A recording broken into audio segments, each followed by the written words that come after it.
सूरत की अदालत ने मोदी उपनाम से जुड़े मानहानि मामले में राहुल गांधी को 2 साल की सजा सुनाई। इसके बाद राहुल की लोकसभा सदस्यता शुक्रवार को रद्द कर दी गई। क्या आप जानते हैं, राहुल गांधी से पहले उनकी दादी इंदिरा और मां सोनिया गांधी की भी संसद सदस्यता जा चुकी है। ये बहुत दिलचस्प पहलू है। तो ऐसा नहीं है कि राहुल गांधी पहले गांधी हैं जिनकी संसद की सदस्यता जा रही है। इससे पहले दादी और मां, इनके साथ भी यही हो चुका है।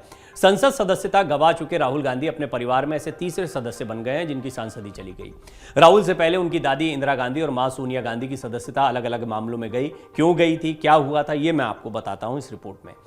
जनप्रतिनिधित्व कानून के तहत 2 साल से ज्यादा या 2 साल की सजा मिलने की स्थिति में संसद सदस्य न केवल सदस्यता से अयोग्य हो जाता है, बल्कि सजा पूरी होने के बाद 6 साल तक चुनाव भी नहीं लड़ सकता है।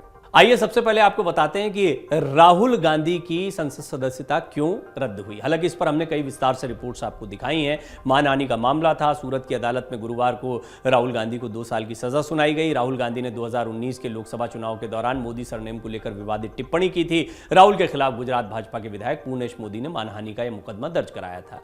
राहुल की संसद की सदस्यता समाप्त होने को लेकर लोकसभा सचिवालय ने एक अधिसूचना जारी की। उनकी संसद सदस्यता रद्द कर दी गई। बाकायदा इसके लिए एक पत्र जारी किया गया।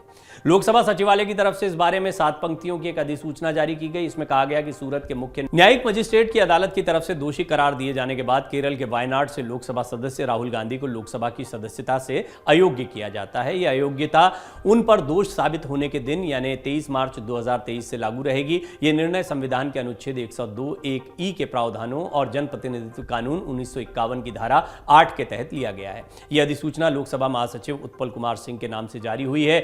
इसकी एक प्रति राहुल गांधी, राष्ट्रपति सचिवालय, प्रधानमंत्री सचिवालय, राज्यसभा सचिवालय, चुनाव आयोग, केंद्र सरकार के सभी मंत्रालय और विभाग, केरल के मुख्य निर्वाचन अधिकारी, क्योंकि वायनाड केरल से सांसद हैं राहुल गांधी, लाइसेंस अधिकारी, संपदा निदेशालय, संसद भवन एनेक्सी, एनडीएमसी सचिव, दूरसंचार लाइसेंस अधिकारी और लोकसभा सचिवालय के सभी अफसरों और शाखाओं को भेजी गई है। आइए अब हम आपको बताते हैं किस मामले में गई थी सोनिया गांधी की सदस्यता। 2006 में यूपीए शासनकाल के दौरान सोनिया गांधी के खिलाफ लाभ के पद का मामला बना था। सोनिया भी रायबरेली से सांसद थीं। इसके अलावा वो यूपीए सरकार की गठित राष्ट्रीय सलाहकार परिषद की चेयरमैन थीं। इसे लाभ का पद बताया गया था। इसके कारण सोनिया गांधी को लोकसभा सदस्यता से इस्तीफा देना पड़ा था। बाद में सोनिया गांधी ने फिर से रायबरेली से चुनाव लड़कर संसद का चुनाव जीत लिया था, यानी दोबारा सांसद चुन ली गई थी। इसी तरह दादी इंदिरा गांधी की सदस्यता भी रद्द हुई थी। 1971 के आम चुनाव में कांग्रेस बड़े बहुमत के साथ जीती थी। इंदिरा ने रायबरेली चुनाव लड़ा था और पीएम बनी थी। हालांकि इसके 4 साल बाद इलाहाबाद हाईकोर्ट ने चुनाव में धांधली के केस में इंदिरा गांधी की संसद सदस्यता को रद्द करने का फैसला किया था। इसके ठीक बाद इंदिरा ने देश में आपातकाल की घोषणा कर दी थी और वो बहुत ही दिलचस्प पहलू है। इसके बाद में इंदिरा गांधी का जेल जाना भी एक बहुत दिलचस्प विषय था, जिसका जिक्र अभी राहुल की लंदन यात्रा के दौरान भी हुआ। एक पुराने पत्रकार ने कहा, आपकी दादी जो हैं उनको मैं बड़ी बहन की तरह मानता था।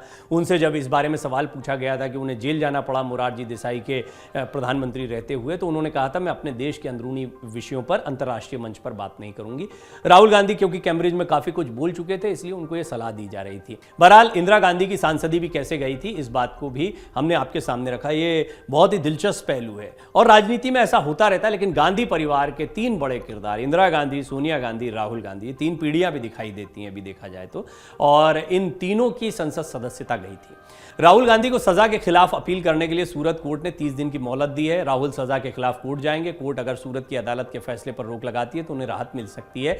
वहीं राहुल लक्षद्वीप के सांसद मोहम्मद फैजल के मामले की तरह राहत की उम्मीद कर सकते हैं। उन्हें भी 10 साल की सजा हुई थी। उनकी सीट पर उपचुनाव का ऐलान भी हुआ था। हाई कोर्ट ने इस पर रोक लगा दी थी, तो ऐसी कुछ उम्मीद राहुल भी रख सकते हैं।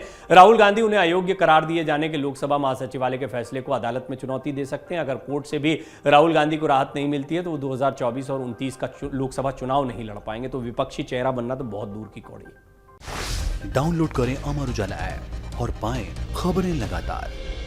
अगर आप ये वीडियो YouTube पर देख रहे हैं तो हमारे चैनल को सब्सक्राइब करें और बेल आइकन को दबाना ना भूलें। अगर आप Facebook पर ये वीडियो देख रहे हैं तो हमारे पेज को लाइक करें।